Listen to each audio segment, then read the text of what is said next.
بسم اللہ الرحمن الرحیم۔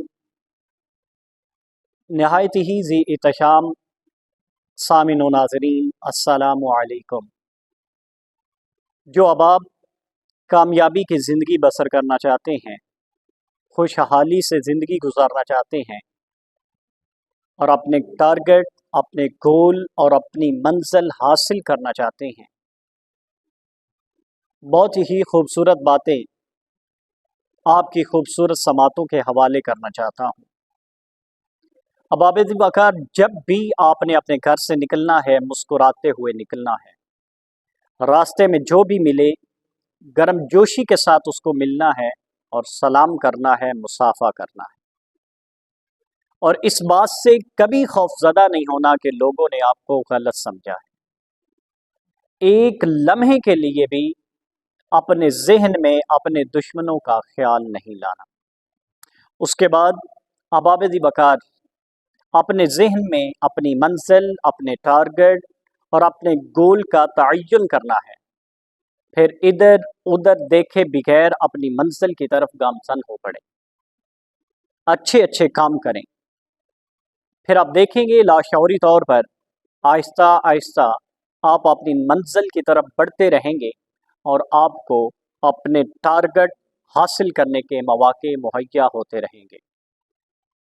حضور والا، بڑی ہی قابل توجہ بات کہ آپ جس قسم کا نیک اور صالح انسان بننا چاہتے ہیں، جس قسم کی آپ شخصیت بننا چاہتے ہیں، اس کی تصویر کو اپنے ذہن میں رکھیں، ان کے خیالات اور ان کی باتوں پر غور و فکر کرتے رہیں۔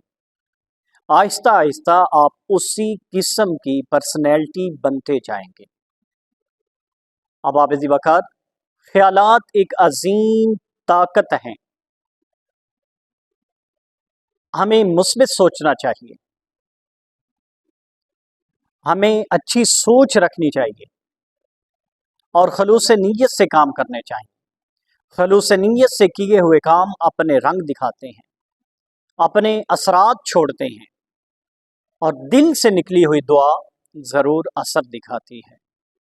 حضور والا، جو کچھ ہمارے اندر ہوتا ہے، جو کچھ ہمارے دل میں ہوتا ہے،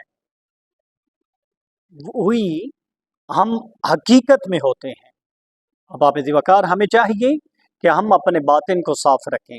جب ہمارا باطن صاف ہوگا تو ہمارا ظاہر صاف ہوگا۔ احباب وقار، یہ ہیں چھوٹی چھوٹی باتیں جن کو اگر ہم اپنی زندگی میں ایڈ کرتے جائیں گے تو ہماری زندگی خوشحالی سے بسر ہوگی، ہماری طبیعت میں سکون ہوگا۔ جب ہمارے اندر سکون ہوگا تو پھر ہماری طرف سے خیر نکلے گی، جو دوسروں کے لیے خیر کا سبب بنے گی، جو دوسروں کے لیے بھلائی کا سبب بنے گی۔